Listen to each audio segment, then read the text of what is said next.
everyone. You are all very welcome. I am grateful for the presence of each of you here today, at what for me is the realization of a long-held dream.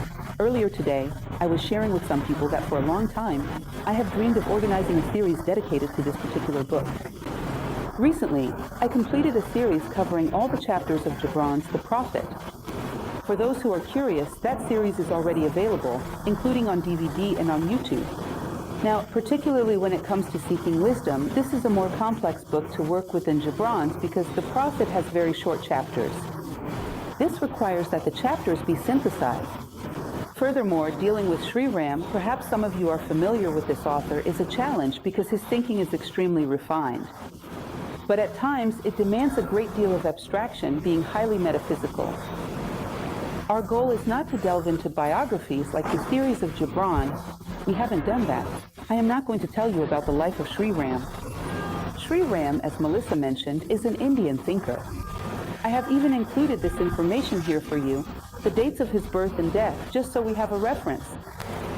He passed away in 1973 at the age of 83, coming from a Brahmin family, and he devoted his entire life to the pursuit of knowledge, especially connected to the Theosophical movement. But his thought goes far beyond the Theosophical movement. It is a universal philosophy. So, as a philosopher, I would say he is not just as universal as any other, because it is difficult to find a philosopher as universal as Sri Ram. So, there is no one else who can be compared to him. He possesses a delicacy in addressing subjects that is truly remarkable. During my youth in my adolescence, I practiced ballet, classical ballet, and I remember that when I read Sri Ram, I had the impression of a ballet, one that moves gently. The concrete world is lifted. He is one of the authors who addresses topics with the greatest depth and at the same time with the greatest subtlety. So this has been a dream of many years, a true challenge. One day, he'll organize a series of lectures about this book, and today we are beginning this challenge. I hope you can join us. We will meet every Friday and continue forward. Each lecture will be a summary of one chapter. It will not be a reading. It won't be a direct reading of the chapter, but it will be a summary of each chapter. So today, we are beginning with the first chapter, which has exactly the same name as the book itself, Seeking Wisdom. Let us talk a little about what Sri Ram considers to be the search for wisdom, because it is perhaps one of the most emptied words in our current world. What is wisdom? I often imagine what would happen if we conducted a survey and asked people on the street, who is wise in today's world? What kind of answers would we get? Perhaps the name of an intellectual would come up, or maybe the name of a religious leader, I don't know. Many times, this word is associated sometimes with intellectualism and sometimes with religious mysticism. And at its core, it is something much broader than that. It means a practical ability to respond to life as a human being. By your works, I will know you in such a way that when you look at the trail left behind, you know that a human being has passed through there. In other words, a coherence of means and resources where you can be certain that what you see is the mark of a human being. In fact, I like this expression because every now and then we need to pause and take a look at the trail we are leaving behind and see if the trail we are leaving in the places we pass through is truly human. What is a human trail? Because it seems there is a connection, and that is what is being argued in this chapter, between the ability to leave a human mark on the world and the fulfillment we achieve through our presence in the world. That is what we call happiness. Happiness and coherence with the human condition, according to him, are one and the same. And he begins to develop this subject in this first chapter, Seeking Wisdom, a theme that is certainly very beautiful and very interesting. Well, he is going to talk about what it means to be a true philosopher. The word philosophy comes from philos and sophos, meaning love of wisdom. This we know, but what we do not know, as I have just said, is what love is, nor what wisdom is. In other words, it is the union of two enigmas. We do not really know what this truly means. And he will say that these are two words that are truly difficult to deal with, because there is a very strong connection. For example, love is often closely linked to instincts, and because of this, it has become quite diluted. Today, when someone says they love another person, sometimes it is merely physical attraction. Sometimes it is simply passion. So this word in particular has lost much of its depth. And he proposes to explore a bit of these two concepts. And the first thing he will point out is exactly this. The philosopher is not just the theorist of knowledge that is useless in practice. And then comes this phrase of his, which I find beautiful. Life externalizes the truth, which is completely in line with that biblical phrase we mentioned a moment ago. By your works I will know you. Life externalizes the truth. What is it that you truly think? What is it that you truly believe? So, imagine someone who is encyclopedic in terms of intellectual knowledge. Look at the trail they leave throughout life, observe their actions, and see if those actions are symbolically consistent with what they claim to believe. The verb to believe is one of the most misused in our language. Imagine what it truly means to believe in things. If I tell you, for example, that I believe there is, let's say, a painting in the middle of the way, and suppose we have a blackout, may the angels not allow it, amen. But imagine if it happened. The lights go out, everything goes dark. If I believe there is a painting in the middle of the way, when I move around, even if I can't see it, I will curve at that spot where I believe the painting is. My movement within the room aligns with that belief. Now, if I tell you, I believe there is a painting, I believe there is a painting, perhaps I didn't truly believe it that much. In other words, it is more through what we experience, through the way we move through life, than through what we say, that the perception of our true beliefs emerges. What do we truly believe? And we create this within our own mindset nowadays, a concept of the philosopher that has accumulated a lot of intellectual information, detached from being a good human being. When someone tells you that so-and-so is a philosopher, do you think of an honest, good person? No, you think of a cultured person, cultured in the sense of accumulating information. Even this word is already being misused. There is an Indian philosopher named Shankaracharya, also from India, who said that a person who simply memorizes knowledge but does not live it is like someone who says the name of a medicine but does not take it, and then complains that the medicine has no effect. Have you ever thought about how comical that is? You have a headache and you just go, aspirin, just aspirin, aspirin, and you don't take the aspirin. In other words, that's what intellectualism is. You don't bring knowledge into your life. It becomes merely an intellectual veneer. That is, the philosopher is a good person, a person of integrity, a person who wouldn't need to tell you, I am a philosopher. You would look at the way he moves through life. This person is a philosopher because there is love and wisdom in the way he conducts himself in relation to things. Have you ever thought about that? It is said that Pythagoras' disciples were like this in the Pythagorean school. People would walk down the street and say, Pythagorean. They did not wear badges, they didn't carry identification. Pythagorean by the way he moved, by the way he interacted, by the way he observed life, by the way he responded to life. He draws our attention to this concept, which today is so often forgotten, so distant from us. A philosopher isn't just a theorist, useless in practice. Life externalizes the truth. Through the trail we leave behind, we can know what we truly believe. This is a very important premise. He will use it throughout the entire book. This beautiful book that lies ahead of us. By the way, just as I recommended when reading Gibran, I encourage you as much as possible to follow along with the reading. It is truly worth it. It is truly worth it. It is one of those readings that, if I had to make the difficult list of the 10 most beautiful books I have read in my life, it would certainly be there. And it is a difficult list, but it would certainly be there. Wisdom is truly thinking about everything. It is the most precious good. It is true happiness. This is a phrase he uses from Socrates. In this first chapter, he will quote Socrates a lot, he will quote Plato a lot, and he will work extensively with ancient philosophy. He says that Socrates, who wrote nothing and left nothing written, but would use this phrase. That wisdom is the most precious good, one that could not be exchanged for anything. It is true happiness. Human happiness consists in continually accumulating the capacity to respond to life as a human being.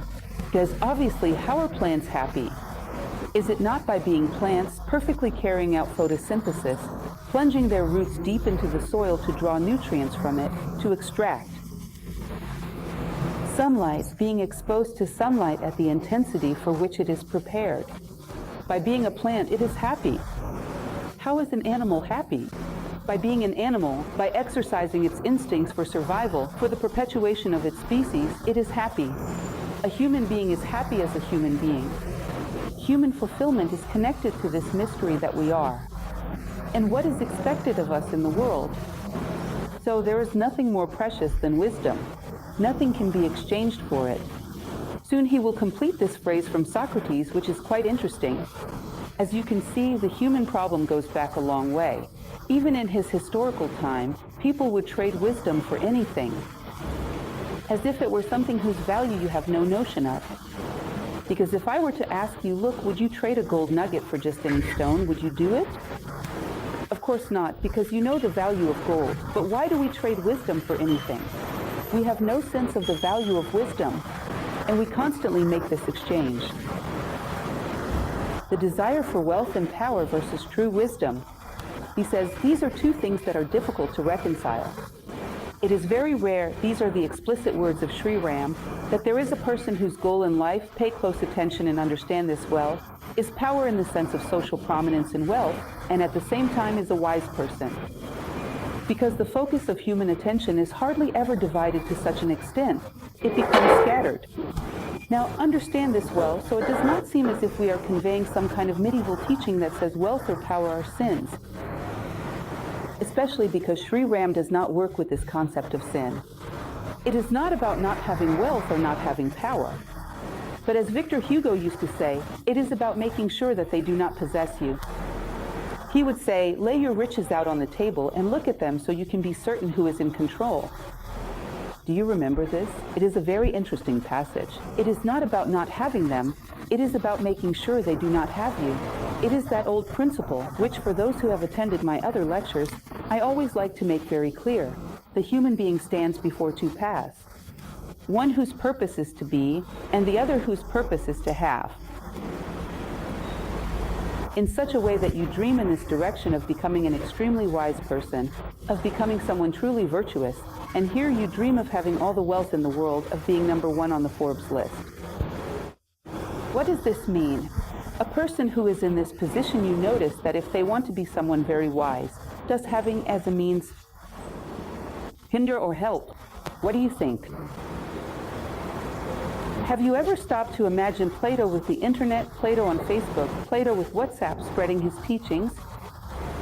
That would have been the 8th, 9th, and 10th wonders of the world. Seriously, just imagine it. In other words, having as a means can help. Now, imagine that you want to be the richest person in the world, but you are compassionate or you are fraternal. Being as a means for someone who wants to be the richest person in the world, do you see what gets in the way? If I'm fraternal and want to be the richest person in the world, it's difficult because along the way I will share everything I have and I will never become it. So it doesn't mean that these things are excluded, but it means that they need to be in their proper place. As a means they are good, because otherwise it might seem like we are embracing a medieval philosophy that condemns everything. All material possessions, as if they were usury or anything of that sort. That is madness. In fact, it is a virtue for a person to know how to handle things. Poverty is not a virtue. However, if these things become the ultimate goal, they will cause a person to become scattered. It's as if you imagine someone who wants to have two ultimate purposes in life.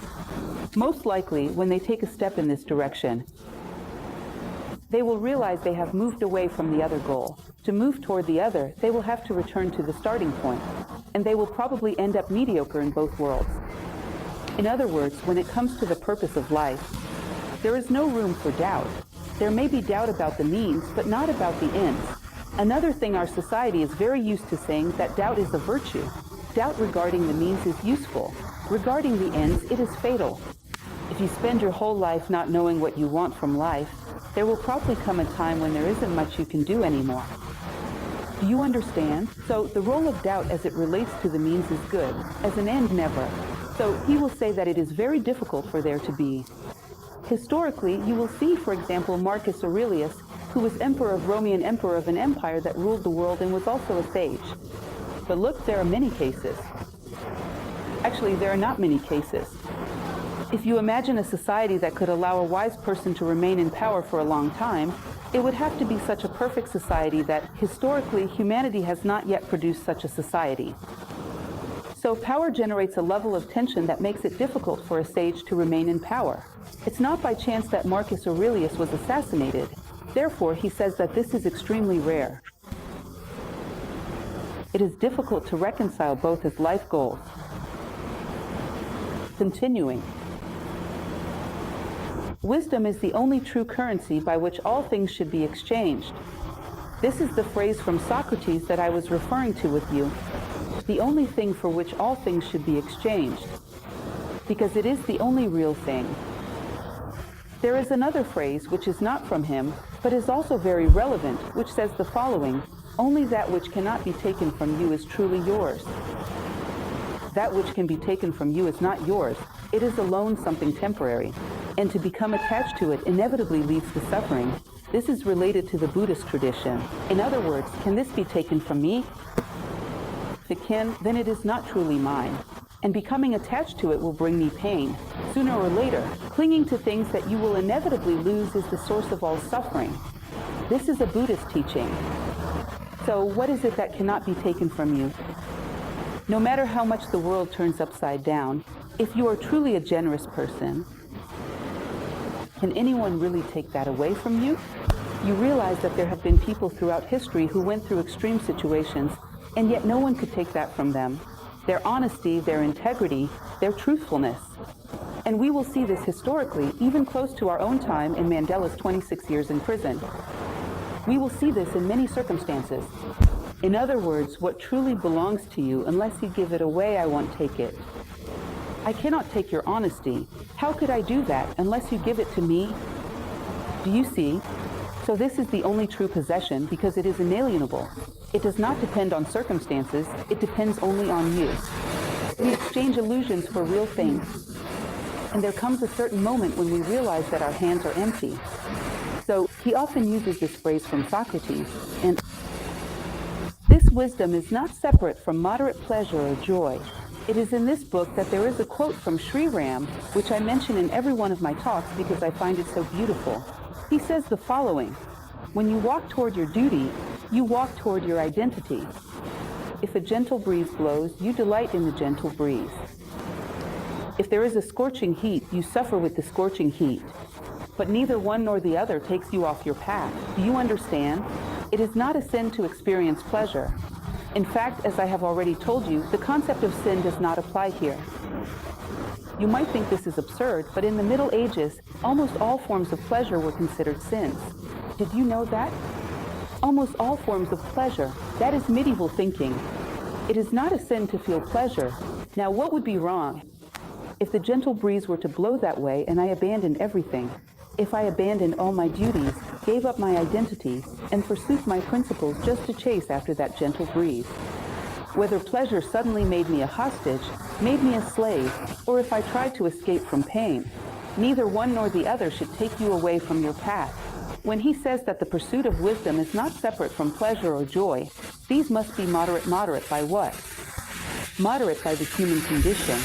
There is a passage from one of the speeches of a thinker named Immanuel Kant, where he says the following: human happiness, true human happiness, is something you always find. When you do not seek it, but instead seek your duty, happiness arises as a byproduct.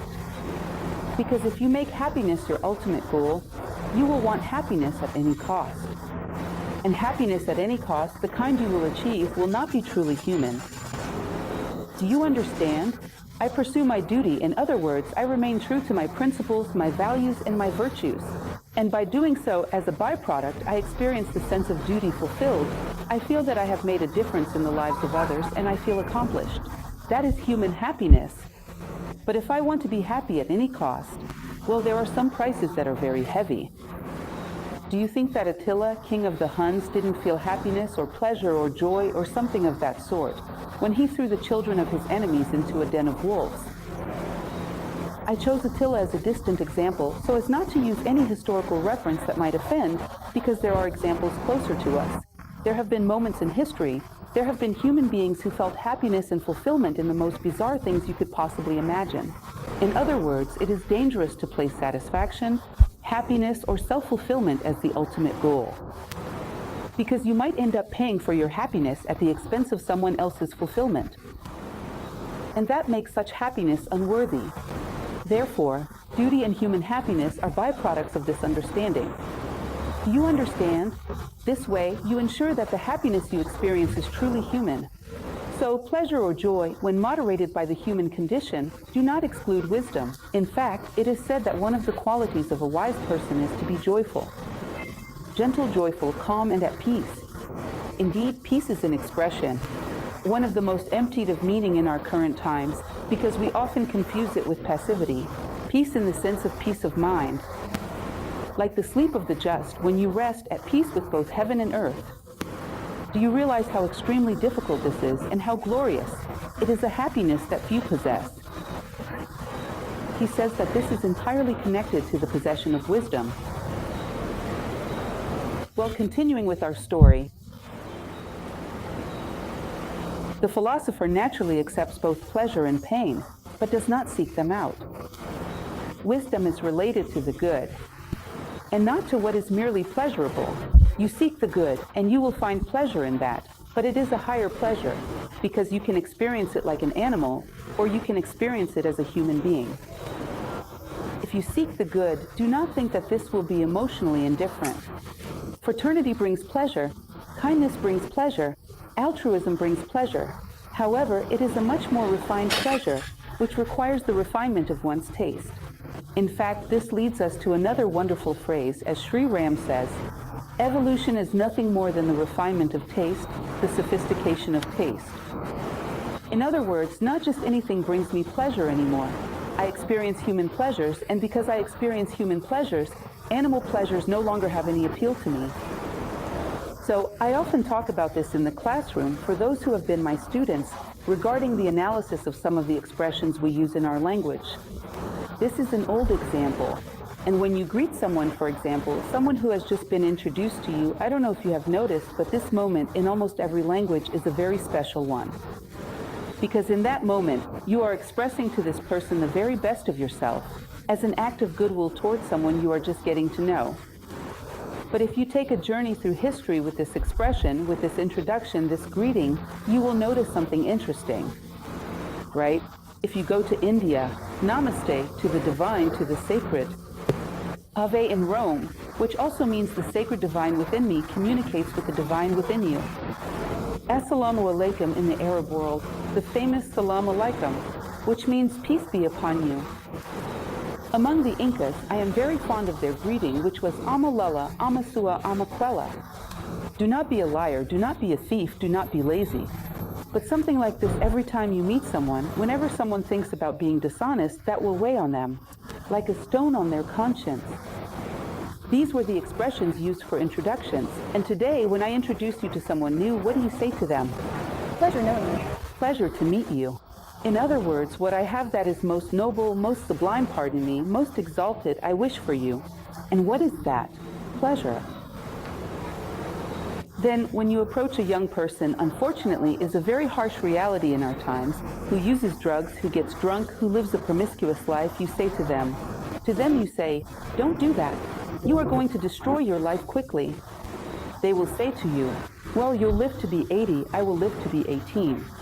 In the end, you will experience pleasure in homeopathic doses, and I'll experience pleasure in allopathic doses, but in the end you have pleasure and so do I. What's the difference? I prefer the allopathic method. All at once, do you remember that song from our youth? I can't recall it right now. The name, that says, it's better to live 10 years at 1,000 than 1,000 years at 10, if you only have pleasure, and so do I. What do you have as a bargaining chip to offer me? How difficult it is to get young people out of this if you do not have something else to offer. Is it simply a measured way of the same thing? Ultimately, wisdom is connected to the good, which can be pleasurable, but even if it were not, it would still be a necessary human duty. You will notice that refining one's taste is a process. So, the first time I am generous as part of a process of character formation, to share with you something that was only mine, it will not be pleasant. It will only become pleasant around the 100th time. But even so, the good must take precedence over what is pleasurable. Until one day the two coincide when you educate yourself, when you refine your taste. Because educating a human being is not very different from educating any little animal we have around us. We educate ourselves through a series of habits, many of them negative, and re-educating ourselves is hard work. And at first it is not always pleasant. One day we will awaken to this refined taste, which finds generosity delightful.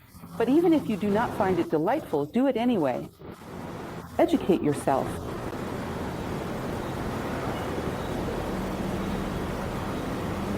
Wisdom is the synthesis and perfection of the virtues. Light in the heart, which comes before everything else. This chapter frequently cites Plato. Plato says something that I find quite interesting.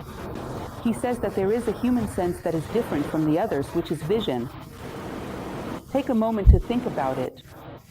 For hearing, I need my ears to be working well and for there to be sound, but nothing else. For touch, I need my skin to be intact and for there to be a tangible object. For vision, do you just need your eyes to be in perfect condition, your sight to be perfect, and for there to be a visible object, and is that all? Light. There is an intermediary. You can have perfect vision, everything present, and still see nothing.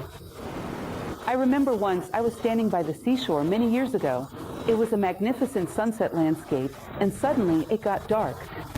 I thought all the beauty is still there, but without the light I can no longer perceive anything. This intermediary is what allows things to become perceivable to human vision. He would say wisdom. It is as if it were your light, which allows you, after acquiring it, gain access to all the other values that will truly make you more human. In other words, seeking wisdom, seeking self-understanding, the hidden meaning behind all things will bring you in return not only understanding, but also the capacity for acceptance, the capacity for love. Do you notice this? Sometimes I see people repeating maxims, a bit sentimental, saying, "Forgive those who have offended you." But how are you going to do that? Are you just going to say, "I forgive, I forgive, I forgive, I forgive," and then when you see the person, forgiveness is not a matter of imposition, it is about understanding. When I understand human nature, it becomes easy to forgive faults, both faults of others and my own, understanding the context, seeking to help.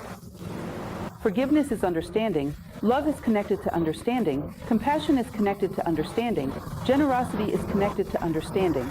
It is the light that illuminates everything and opens the way to things, to our hearts. From there you can assimilate a range of human values. But wisdom is the light that makes all of this visible to you. It is what opens the way. Without it, it is not possible. It is possible for a person to be virtuous and yet ignorant. Ignorant, not in the sense of being uneducated. Do not misunderstand, because that's not quite it. Not in the sense of lacking academic degrees or formal education, but ignorant in the sense of being coarse, selfish, sometimes even with extensive schooling and extraordinary resume, yet ignorant in the sense of possessing that animalistic brutality, merely covered by a veneer of superficial intellectualism. I don't know if you understand what I mean. I always mention this in my classes, in my lectures, because for me it was a very striking event. A grandmother I had, who passed away illiterate. She was a person with a profound wisdom about life, and from time to time I hear a phrase from a philosopher and it reminds me of things she used to say. She was not ignorant, you see. Be careful not to equate the idea of wisdom with intellectualism. They are two very different things. So it is very difficult for someone to be ignorant, coarse, and yet virtuous. They are opposites. Understanding brings sensitivity, enlightens, and creates space for all other virtues. It brings happiness. That 17th century English poet, John Milton, said, "Light is the firstborn of heaven." It opens the door so that all the gifts of heaven may reach you. He is going to talk a little about how you can cultivate this light. What does it mean to cultivate light in our daily lives? What does that really mean? Sometimes I think, I am not wanting to elevate myself, but in any case, sometimes I see people who enjoy one of my lectures, and they come to talk to me. Look, you must have read a lot of books to give a lecture like that. If I had only read the books, it wouldn't have made any difference in my life. It's not about quantity, it's about a bit of reflection, a bit of trying to live it. Even though I am a beginner at this, just like you, I am not trying to elevate myself at all, but it's not about quantity, it's about depth. Read all the books you want, that won't make you any less rough. It does not enlighten your heart. It does not open the way for these gifts from heaven that the poet speaks of. And Sri Ram, he is always talking about this depth, not breadth. The psychic soul must be purified of error, moving from darkness to clarity through wisdom. He makes a point of clarifying this because the Bhagavad Gita, a classic that he often references, a Hindu classic, and in fact one of the most beautiful books in the history of humanity, often refers to the soul. He is careful to clarify what the Bhagavad Gita means when it speaks of the soul, because sometimes we associate the soul with the spirit. What do you mean, spirit being purified? Spirit, by definition, if it exists, is already pure. It is a cell of God that exists within all beings. If you believe in it, that is what it is already pure. How can you purify what is already pure? The soul he is talking about is the psyche, which is mind and emotions. Psyche means mind and emotions. It is it that needs to be purified, and it is the psyche that will allow you to become a mirror. Remember, the gifts of heaven descend to the world, and you reflect them because you are clean, you are a mirror. Crystal. There is a saying from Taoism, which I also really like to quote from the Taoist tradition, that says shadows were born in the world because man became opaque. Imagine shining a light through a bamboo tube. This tube is transparent and clean, the light reaches the end. But if it is full of dirt, what reaches the end is shadow. And shadows were born in the world because humanity is obstructed like this bamboo tube. Human beings have become opaque. So if you purify your mind and emotions, they will naturally tend to rise. Why is that? Because you were made to be human. So if you remove all the things that tie you to the ground, you will naturally rise. I often say that we have an inverse law of gravity within our psyche. If you remove everything that anchors you to the ground, if you cut the ballast, it tends to rise. Why is that? Because you were made to be human. We are made for this. There is a tendency within us to love what is ethical, what is beautiful, what is harmonious, what is generous. This is part of who we are. All you need to do is cut the ballast. So when you purify the psyche, it becomes illuminated. It becomes a channel that receives these gifts of the Spirit, or the gifts from heaven, as he describes. It begins to perceive that which is inherent to our nature. We were made for this. This is what it's about. We are human. Nature expects this from us. When illuminated, the psyche reflects your true self. In other words, remove the obstructions and you discover who you truly are. To be who you are knowingly. This comes from another ancient poet, Pindaros. He said, be who you are knowingly. Simply turn on the light, and you will discover who you have always been, and you will live it consciously. A philosopher keeps their mind fixed on the true self. Even though their body is on the earth, their interest lies above it. Sometimes we make certain religious connections that aren't really there. I am not criticizing religious connections, but that's not what Sri Ram is talking about. Attaining wisdom does not mean leaving the body or departing from the world. Wisdom can be reached while living in the world within a physical body. The body is not the obstacle.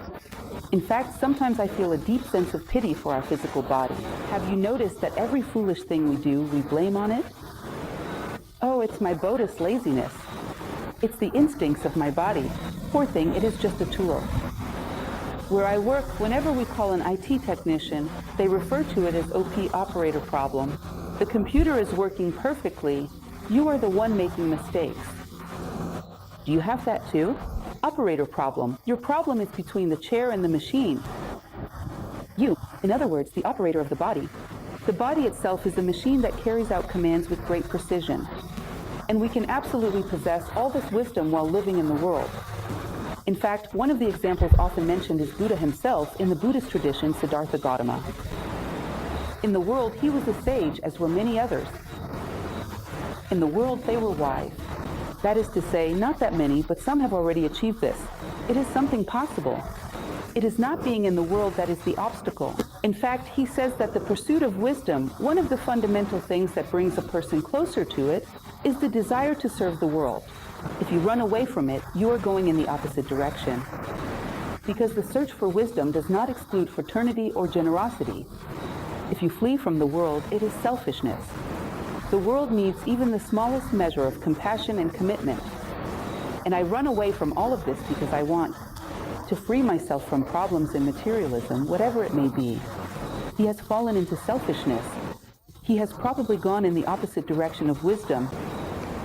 Fleeing from the world is a confession of failure. One must fulfill the Dharma, the mission of altruism, to live in the world with interests different from its own. This is one of the things I always mention because I love this passage from Plato when he speaks of the golden man. The golden man. Why do you think Plato called a wise man the golden man? Was it because in his time gold was highly valued? Because of the Greek stock market index? Or the commodities exchange? No, he was not talking about gold as a commercial value. He speaks of gold because of a characteristic that I find very interesting, and you always have to use this little ring to illustrate it, which is the fact that when you put a metal in contact with human skin, sometimes after days, depending on the person, sometimes weeks, it turns completely black. Isn't that right? Have you noticed that gold stays on your finger for years and it still keeps the same characteristics? It is so true to itself that even the environment is not able to alter it. Isn't that interesting? Human influence is so strong that it alters other metals, but gold is so true to itself that even the environment cannot change it. In other words, we are living in times of crisis. I find this fascinating because it's something, have you ever noticed that? When we go through an economic or political crisis, there is almost a negative psychological expectation that things not directly related to it also start to go wrong. The mood of the lady who serves coffee at your workplace gets worse. Traffic gets worse. Even though these things are not directly connected, people are very permeable. They become playthings in the hands of circumstances. So this multiplies the power of the crisis because it generates crises in human relationships, crises in coexistence, crises in every aspect. Things that never went wrong before start to go wrong because everyone begins to adopt a crisis mentality and becomes an automaton, a puppet in the hands of the crisis. Because everyone feels they must have a crisis mindset, because everyone feels compelled to behave as if they are in crisis, individually speaking. Living with adverse circumstances, doing what is possible within those circumstances, adapting, this is all well and good. However, to violate what I am and to let myself be colored by circumstances, as if I were a sponge that you dip into a bucket of red paint and it becomes red, or into a bucket of blue paint and it becomes blue. Who are you? It depends on the color of the paint in the bucket. So you are nothing. You are merely a plaything in the hands of circumstances. So what is he going to say? It is that a person cannot say there is nothing to be done for the world, but in truth, we are here precisely to do something for the world.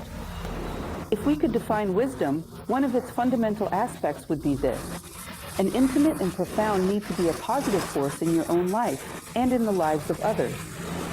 To not leave this place the same size as when you arrived, and to not leave the world the same as you found it, even if it is just a millimeter better.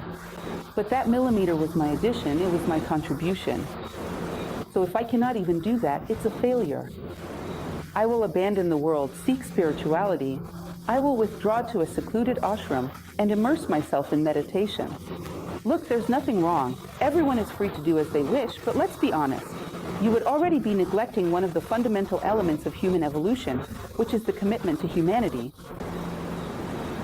Within the Zen tradition, there is a sutra, the Mahaprajna Paramita, which says the following: go together. Beyond the beyond, all the way to ultimate realization. Together. Beyond the beyond. In other words, evolution moves toward unity. The closer we come to this unity, the more mature we become. The more each person is only for themselves, the more animalistic we are. That is the law of the jungle, not the law of the human condition.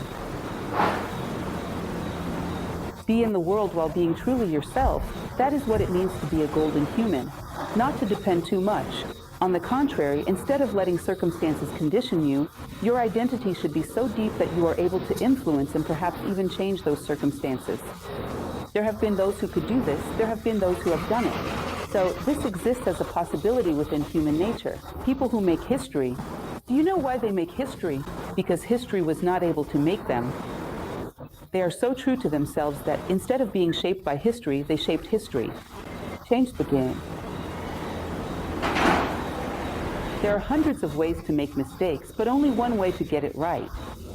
Do not have worldly goals. It sounds simple, doesn't it? Hundreds of ways to make mistakes, only one way to get it right. Do not have worldly goals. So imagine a little animal, as we have mentioned several times so far. It has the instinct for survival and the instinct to perpetuate its species. Now give this little animal a mind. It begins to think, to reason, to have the logical capacity to seek solutions. But what are its goals still? The instinct for survival and the instinct to perpetuate the species. Do you realize that this is still not truly a human being? Is this a thinking animal? The goals are the same, and the mind has only served to enhance these goals. This is what he calls worldly goals, those merely connected to survival. In other words, you can make mistakes in countless ways, but you only succeed when you achieve truly human goals. It's like a funnel, imagine that. There are countless ways to enter, but only one way out, to emerge as a human being, which is what nature expects. You will not leave this game until you learn the rules. So you enter through countless problems, but you only exit when you learn what nature is trying to teach you. Human, one leaves as a human being necessarily. Now, for that to happen, it is necessary to want to leave. The great challenge for human beings is not simply to assimilate what is inherent to the human condition, but to actually want to leave. Nowadays, human goals are not very much related to the desire to become truly human. So sometimes we speak in very beautiful terms, but in truth, WL want to stay here. Selfishness. Victimization, because if I stay in this world, I can blame everyone else for my problems. If I become truly human, I have to take responsibility for my own problems. If I stay here, I can think only of myself. If I move beyond this, I have to think of everyone around me. So it is complex. The human condition, we could define it on a sheet of paper right now because it is inherent to being human. But it is something else entirely to want to make this human condition our purpose in life. To truly love this human condition. Well, this is what distinguishes the philosopher from the ignorant. Interesting, isn't it? This is what sets the philosopher apart from the ignorant, because the ignorant ignore essential truth. What did I come here to do? What is expected of me as a human being? How can my life make a difference? Do I have any answers to these questions? Well, now I've started to join a different group. This is what distinguishes the philosopher from the ignorant. It's not just any accumulation of information. It is not about quantity, it's about quality. It's not about breadth, it's about depth. And then you begin to see something interesting that Plato talks about, that the two greatest evils that human beings face, the worst of all, are ignorance and madness. But between the two, ignorance is worse because it leads to madness. Do you notice how our entire society is entering into a kind of neurotic process? Ignorance leads to madness. Ignorance is not knowing what it means to be a human being or what is expected of us. And so we end up with all these rules trying to force people to do something they would naturally do, if only they had a true sense of human identity. Don't you find that strange? Isn't it curious? Rules upon rules, regulations upon regulations, laws upon laws, all to force someone to do something they would naturally do if they were truly human. The other day, I went into a restroom somewhere, not a public place, but a private one, a certain government office, and there was a little sign that said, "Forbidden. Do not steal the cleaning supplies." Seriously. Can you imagine having to tell someone that it is forbidden to steal the cleaning supplies? It didn't actually say steal, it said take, but in the end, it is the same thing. It is forbidden to take the cleaning supplies. For you to need to make a rule about something like this, to what level has human consciousness fallen? Well, the kind of human greatness in our society that depends on making others small is irrelevant to the philosopher. Consider the word universe from uni, meaning towards one.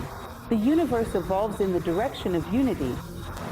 Whether it is fraternity, compassion, or union, these are signs of evolution. Separateness and selfishness are signs of involution, of becoming more brutal. Then you come to people and say that to be accomplished is to earn more than everyone else.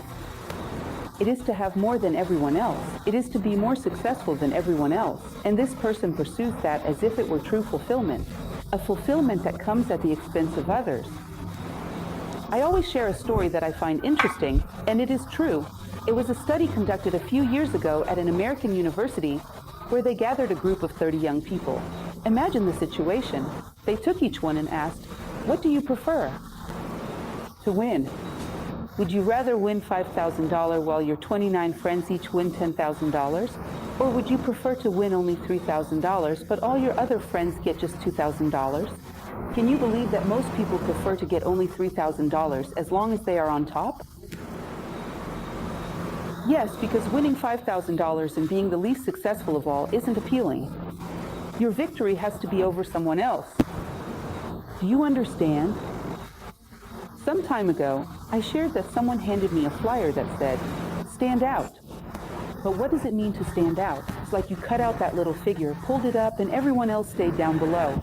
To stand out means that a lot of people failed so that your victory would have flavor. A lot of people were left behind so that your being in front would have some meaning. I always use the example of a race. For instance, you go to your mother and say, "I won in first place in a race." She will ask, "That is wonderful, my child. How many competitors were there?" "There were 1,000 competitors." "What place did they come in?" "Everyone came in first place. Everyone won." It loses its appeal. Your victory only has meaning if it is over someone else. Someone had to fail so my victory would have meaning. This is a mindset. Then people expect others to be ethical. Then they want there to be harmony. They want there to be no violence. How is that possible? It is a mentality. Success is defined by being above someone else. It's about someone else's failure. Then you look at those who protest against this and try to imagine these people. If they could build a different world, it would be a world with these same rules, only with them on the other side. Or isn't how it is? In most cases, it is a world with these same rules, only with them on the other team. The team of those who have won. But there must be losers, because otherwise the taste of victory becomes unimaginable. One might say, well, this is regression, this kind of human greatness that depends on making others small. For the philosopher, this is irrelevant. He understands evolution as unity. And for him, this is a refinement of taste. There is no appeal in it. This kind of victory has no flavor. This is the sort of thing that is important for you to notice. Our taste can and should change. Taste is not something connected to your spiritual essence. It is conditioning, it is habit. Even your physical palate can change. I always tell you that once I saw a personal trainer saying he had never been hired to tell someone something they didn't already know. It was always something the person already knew. He was paid to be the external conscience for people because they didn't have the ability to command themselves. But everyone already knew everything he wanted to say. I find this very interesting. In other words, people need someone to give them orders because they are not capable of changing their own palate. He would say, look, if you say, chocolate is delicious, but I won't eat it, the first stressful moment you have in life, you'll eat the chocolate. You would have to be able to change your palate so that you find the taste of chocolate unpleasant, then you would truly be free. Since people are unable to do this, they hire me to say no to give them orders. In other words, I am a hired external conscience. I found this very curious. So think about it. Is it possible to refine your taste to the point where you find no pleasure at all in seeing others fail while you succeed alone?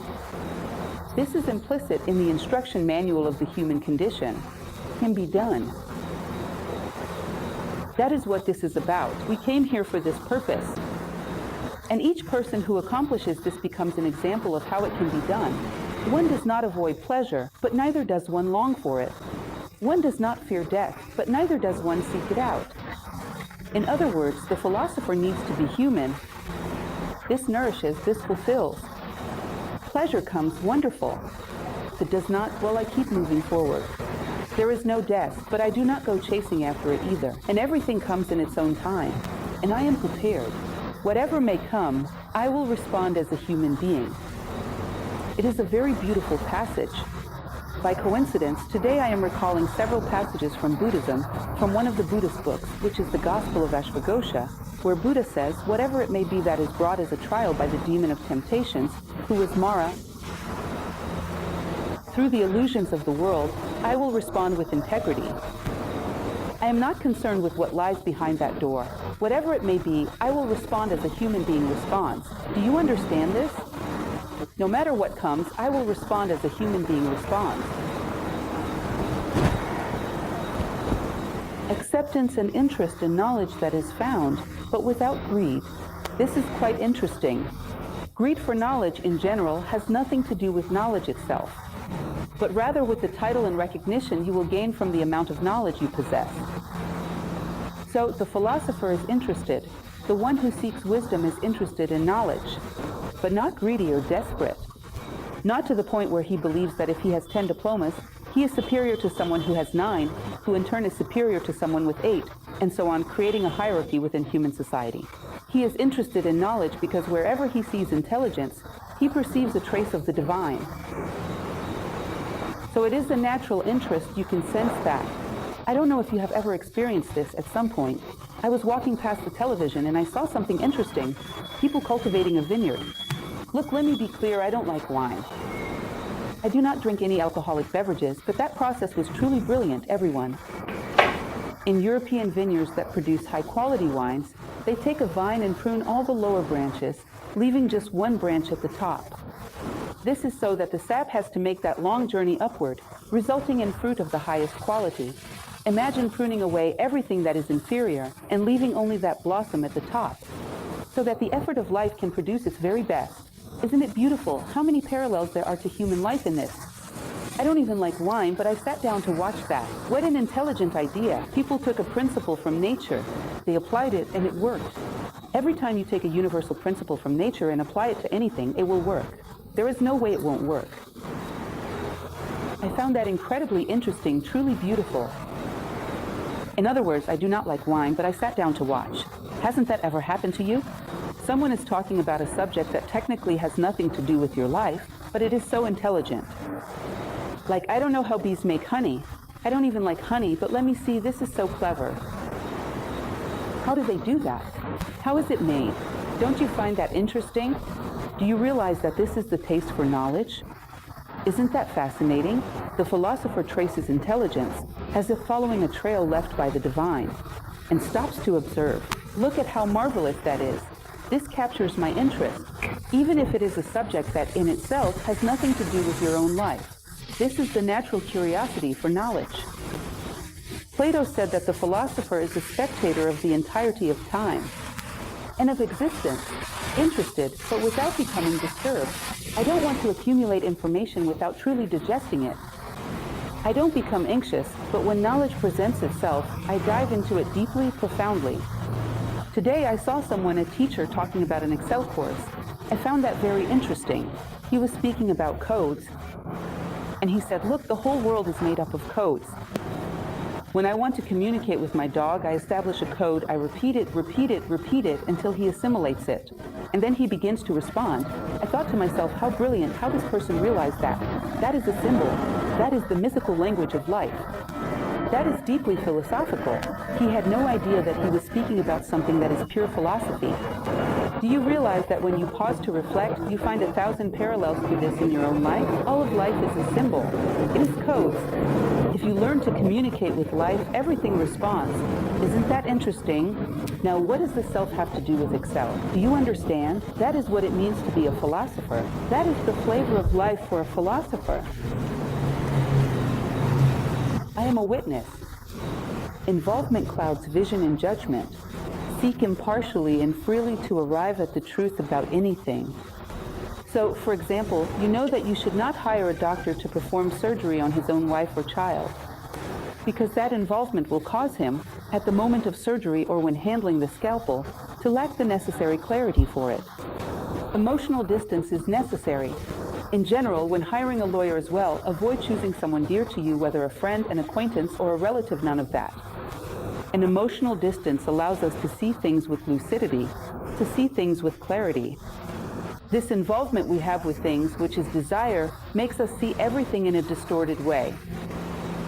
So he says there must be an antechamber to human judgment, a space for impartial and free inquiry, where we observe things, not with desire, but with the intention of making things as just, as noble, as integral, and as perfect as possible, without taking anything for myself, without seeking any personal gain. It is that story which always mentions this phrase that I find very interesting from a Russian writer named Leo Tolstoy. He says, "There are those who walk through a forest and see only firewood for their own fire. Can you imagine the universe of life that exists within a forest? But all they see is what interests them. Do you think that a person with such a perspective has the clarity to analyze or even define what a forest truly is? Because you are full of desires and are going to cut down the forest? Will they only notice what interests them? And will what doesn't interest them become less important? This sense of detachment, of understanding that we do not own anything. On the contrary, all of us belong to a greater unity. This allows us to see things with clarity and to be able to judge with wisdom. Have you ever caught yourselves just between us, let no one else hear, just those of us here and everyone who will watch this lecture? Have you ever caught a biased thought inside your own mind? Maybe the other person wasn't entirely wrong in that argument I had with them, but I don't care. They should not have done that. In other words, I am very interested in investigating what really happened. I am offended, and that's the end of it. Our emotions close the matter, and we give up on the truth, all because of an emotional tantrum." Then he says, well, a sense of detachment that allows us to see things with clarity is only achieved when we stop pretending that we own things. When we stop being so greedy for things. Don't you find it curious that we mark off a piece of land and say, that is mine? How many, I don't know, billions of years has that piece of land existed? And we, beings who live 70 or 80 years, however long, think we own it. Soon enough, it is the land that will swallow us. Don't you find that funny? Imagine if the earth were conscious and saw a human being saying, this is mine. It would die laughing at you. Yours. Just wait, my friend. At the next corner, it'll catch you. You belong to me. What do we really own? And this greed, this game of interest, makes us see everything in a distorted way. Because things are not just things, they are the projection of our interests onto them. We don't see things as they are. We see our own reflection projected onto them. So, in reality, we see nothing. We do not understand things in their pure form. We only perceive this interplay of highs and lows, this relief, what interests me and what does not. To consider any point of view, to neither accept nor reject anything a priori, is what he calls the antechamber of judgment. Those Egyptians, for example, were all animal worshippers, so they supposedly knew nothing. But anything you tell me, oh, Egypt, I don't even analyze it. How can that be? A true seeker of wisdom, if he truly loves wisdom, will pursue it across time, across space, across the world, wherever it may be found. If you set a precondition that prevents you from analyzing a part of the universe, that will be a part of knowledge you will never possess. There I don't go in. Well, there is a lot inside that you will never see. Let the antechamber be one of discernment, clarity, and love for the truth. This removes your projections from things and allows you to see things clearly as they truly are. Do you understand this idea? This reflects the perspective of a person who believes they own nothing.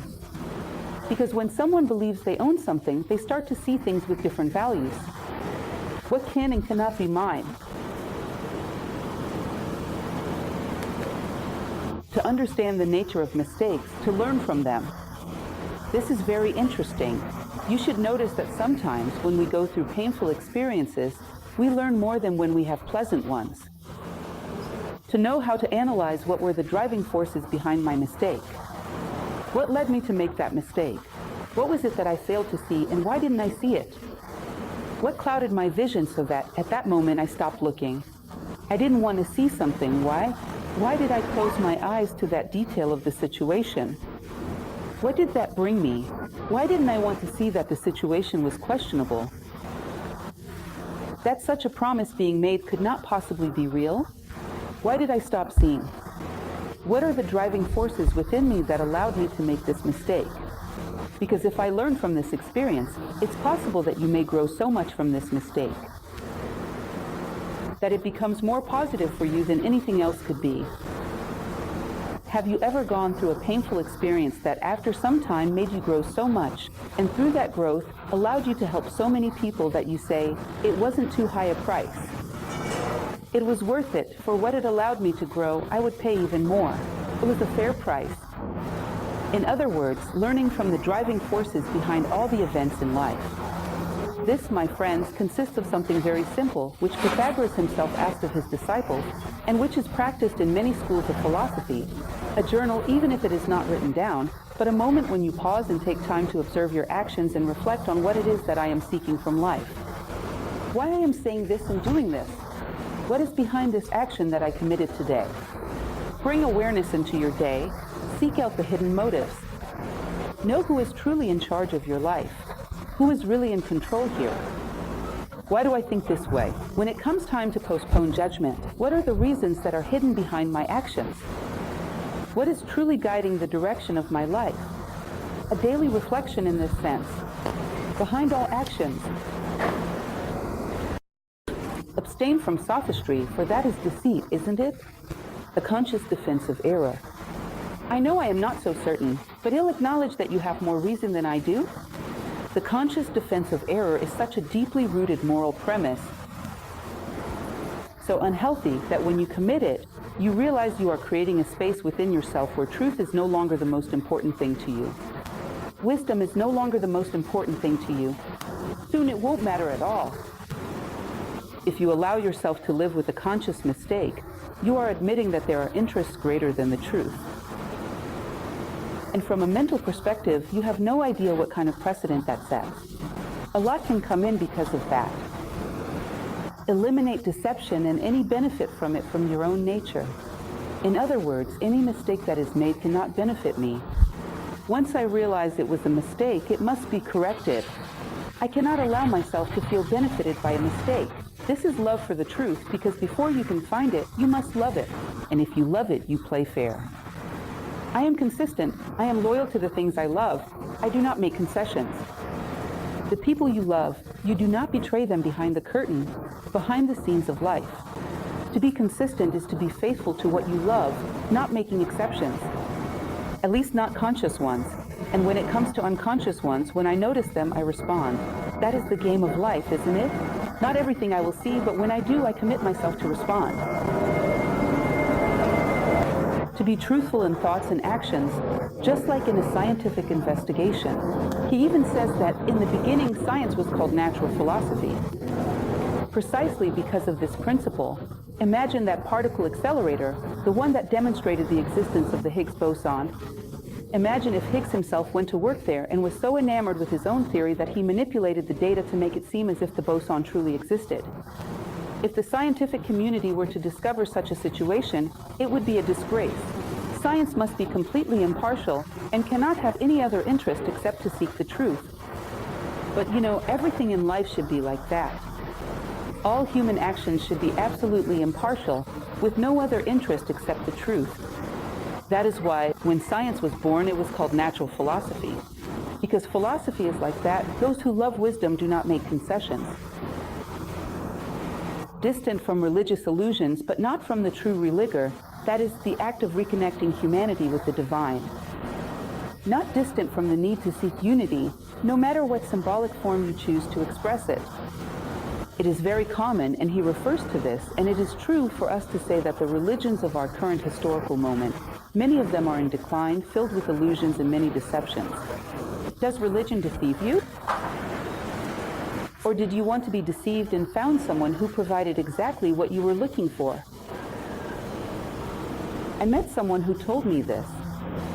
Oh, I am very disappointed with the religious movement because I was deceived there. I thought, well, maybe they stayed there for a month, right? That would be plausible. How long were you there? 10 years. You were deceived for 10 years? Oh, no. They were giving you something you wanted.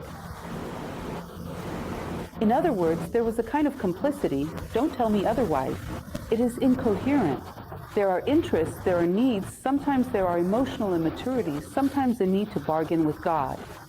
Of course, if you need the illusion, there will always be someone to provide it.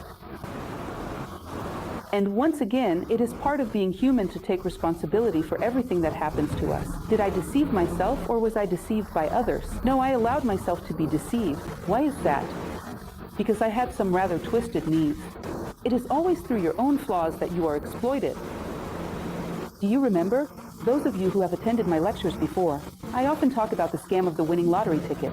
Why does someone fall for the winning lottery ticket scam? Isn't it because they are ambitious? Can you imagine an honest person falling for the winning lottery ticket scam? They don't fall for it. They are exploited because of their ambition. They are always exploited through their own flaws. In other words, there are no religious illusions. There are people who allow themselves to be deceived. And they can be deceived through politics, religion, science, art, or anything else. They are predisposed to being deceived. Thus, the philosopher feels the need for religion, a reconnection with the sacred, which exists within themselves and throughout all of nature, even though they are immune to illusions of any kind. Philosophy also applies to relationships between people and the organization of society. Plato, to live according to the celestial model. Thus, the human being as a pontiff, as a bridge between heaven and earth. Remember, he is like a bamboo tube, unobstructed. The light passes through him and reaches the world. There is no way around it. Nature does not make leaps. You cannot have a harmonious world if you do not have harmonious people. You cannot have an honest society if you do not have honest individuals. A legal entity is a fiction. It is made up of human beings. And if you do not cultivate human beings who are truly capable of being human, any external imposition is ineffective. And we see this every single day. You force someone to be honest, but when that oversight is removed, that person can become anything, because honesty is not something that can be imposed by force. Either you possess it as an act of conscience or you do not. You try to force someone to be ethical. As soon as you stop enforcing it, that person can become anything. Ethics is an expression of the soul, or it is not truly ethics at all. Ethics is conviction, not coercion. So once you have this human condition, everything else will be added as a consequence. What we call social well-being. Philosophy invites us to live according to nature, in its purity as a reflection of divine thought, free from worldly desires or fears. And this is mysticism. Mysticism comes from a Greek verb called mean, which means closed shut. Mysticism, mystery, mysts, which refer to the initiates in the Eleusinian mysteries. It is that which is enclosed, hidden within you. The greatest mystery in the world is your own identity. To turn inward and see face to face who you are and what you came here to do. In other words, this is the transformation of the human being that generates transformation in society that changes the world. A true mystic is someone whose soul psyche, that is, mind and emotions, are in harmony. Plato says that philosophy is a kind of music played with the soul. In other words, it is the greatest of all arts, according to Plato. And he says that a person may be a wonderful artist, but they are not yet complete. One day, they will have to become a philosopher, because the philosopher brings harmony. He does with his actions, his thoughts, and his words what a musician does with musical notes. He creates a symphony of words, a symphony of actions, a symphony of coexistence. So, philosophy is the music that is made with the soul. No music can compare to this state of true love, but if it is truly beautiful, it can help you express it. He says that this is a thermometer for you to discover, for example, what true art is. You are feeling a very deep, very elevated emotion. When you listen to a piece of music, it seems as if this feeling comes to the surface. It is as if you cannot find words to express it. This was good music. This was true music. I don't know if any of you have experience writing prose or poetry, but I wonder if you have ever noticed that sometimes when you hear a melody, it feels as though the text was already inside that melody, and that you simply brought to the surface something that was already there. You revealed something that was hidden there. He says that true music is capable of revealing this beauty that philosophy generates in the human soul. And this is a sign that it is true music. If it is truly beautiful, it helps the harmony of the soul to be expressed. Now tell me something. If there is no harmony in the soul, what will the music express? What will this composer express if there is no harmony in his soul? Those who have chaos express and transmit chaos. You cannot give what you do not have. Who knows what is to not have and need to have to give? Remember Javan? Wisdom of the soul produces harmony in all our expressions. Your whole life becomes harmonious, as if it were a symphony. Wisdom is rare, but everyone thinks they possess it since childhood. This is a phrase from Socrates that he quotes. So, the teenage boy at home is asked to fix, I don't know, the computer. No, call a technician, I don't know how. Fix the shower, I don't know, I might get shocked, call the electrician. But when it comes to how to act, no, don't interfere, this is my life, I know what I am doing. Which is more complex or which is easier? Life or a computer? Life or a shower? Which one is more complex? Jung used to say that it is easier to start from scratch.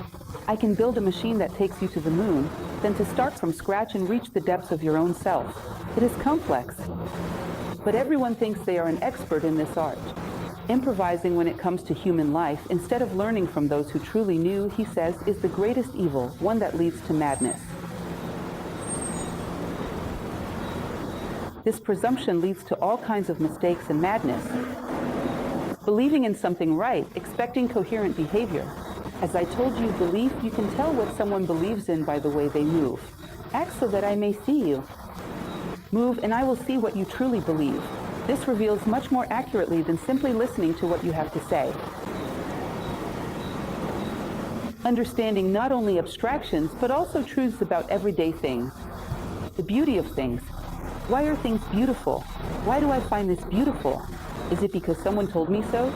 Or is it because there is some harmony within it that I perceive, and that brings me into harmony? On what are the opinions I hold about things truly based? Are they an honest search for truth? Or is there some hidden interest behind them?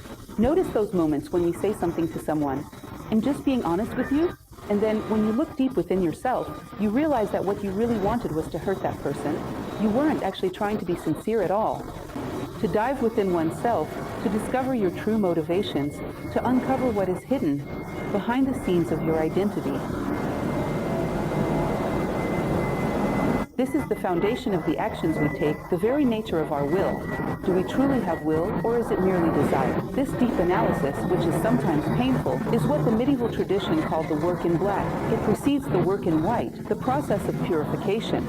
He uses an example that I find very interesting, which I even included on the next slide from Christian mythology. Paradise is preceded by purgatory. I must purge these impurities which you are not even aware of. This does not happen on another plane, it happens right here. The paradise of wisdom is preceded by the purgatory of those things you would rather not be but are. You would rather not do but you do. You would rather not believe but you believe. You must become aware of them, bring them into the light, so that you can face them on equal terms and begin to purify yourself. Paradise is preceded by purgatory. So these symbols carry meaning. They are not merely religious myths. To analyze oneself carefully with calm and acceptance leads to wisdom. She says, look, consider. Sri Ram was a person who possessed a certain degree of wisdom. We won't say he was a sage because who really is? But he did have a certain degree of wisdom. When someone says this, it means, come, I assure you. Do this every day and it will work. Do you understand? He is giving his guarantee. Because it is a path that he certainly walked and managed to achieve something. To analyze oneself carefully with calmness and acceptance leads to wisdom. In fact, he includes a quote from Helena Blavatsky where she says, do this without becoming emotionally disturbed. Accept what you, because if you want to see yourself, if you want to know yourself, when you do, you don't cry or roll on the floor or despair. It was your choice. It is emotional sobriety. You might say, I am envious, how terrible, I wonder if anyone noticed. You can be sure everyone noticed except you. But if you want to see it, when you do, face it naturally. All right, I am. Now let me start working on this. Begin to cleanse. This emotional drama, when we see our own flaws, makes self-knowledge so painful that you never want to look at anything again. Integrate this with naturalness. Emotional balance is essential to practice know thyself. This is necessary. Examine your lower self in the light of your higher self, without condemnation or justification. All right, that's it. Let's start from there. Now let's begin to cleanse. See, now I have seen it, that's really who I am. I always mention that when I approach someone and say, "You are lazy." Me. Lazy. You are seeing things wrong. I got OT, there's no way. It's not going to get better anytime soon. Now, if I approach someone and say, "You are lazy," that's true, but I am fighting a battle you have no idea. Today I managed to be a little less lazy. I know you will respond. See. Jung spoke about this. What you see, you master. What you do not see masters you. What is in the shadow controls you. What is in the light, you will master. It's just a matter of time. But know how to face this without drama. Without turning it into a Greek tragedy, a little bit of comedy, because the two balance each other, is also part of the process. Laugh a little about it. Constantly examine yourself. Be aware of everything that happens within you. If we seek the path of self-transformation and wisdom, he says something beautiful about self-transformation. It is a reality. It is possible that your destination will be completely different from your starting point. Can you imagine that? A person who is conditioned by their family's temperament, who is irascible by their horoscope, which isn't very good, by the Chinese zodiac, which is terrible by tarot, by runes, by who knows what else. I don't care about any of that. I want to get there, and I will get there. When I arrive, my temperament will be under control. Let the runes deal with themselves. As for human beings, the stars may influence, but they do not determine. It's no matter if things point in that direction. They'll go this way, I choose to. And that is possible. If it is possible for my destination to be completely different from my starting point, self-transformation is a fact. Can happen. It is necessary on the path of wisdom. Those who choose this path must believe it is possible and begin to work on it. Every single day, a sincere self-analysis without drama, and a plan for purification. Purgatory comes before paradise. As I was telling you, I find this phrase very interesting. So this is basically the beginning of our story. First chapter. All the chapters follow more or less along these lines, very practical, saying, what do you need to do? Do you really want this? Are you sure? Come here, let me show you what it's like. It can be done. You can become completely different from who you are today. This is achievable. You can be the architect of your own life. You can do it. You can be anything you want to be. So much so that someone might say, so-and-so is of the zodiac sign from that family, and yet it doesn't seem like it at all. You shape your circumstances, you assert yourself over them, and you don't settle just to have an excuse not to strive. That's the danger for people who spend too much time taking tests about their zodiac sign or this and that, settling for these conditions and giving up the fight. So I can't overcome this. These are cosmic forces. Cosmic force. Cosmic forces are indeed cosmic forces, but I have the power of human will. Have you ever watched a very old movie? I always remember it and always laugh because it was so funny and interesting. Conan the Barbarian. The movie wasn't really worth much, but it had an opening scene, sorry to those who like it, but it wasn't that great. There was an opening scene that I found very intriguing because the warrior Conan, played by Schwarzenegger, would arrive and say a prayer to the gods of Valhalla because Odin, Frickathor, and so on, may they fight alongside me. Suddenly, he would pause and say, but if you don't want to fight, then to hell with you, I will go alone. Do you remember that? Doesn't matter. Doesn't matter. You have your zodiac sign, you have your family background. I am a human being endowed with willpower. I don't want to be this, and I want to be that. I will get there. I will reach that place. You enter a problem in countless ways. You get out through willpower. And this is achievable through daily self-examination and through a process of awareness and focus transformation, like a goldsmith who delicately works on a piece every day. Well, that's it. I open now for questions.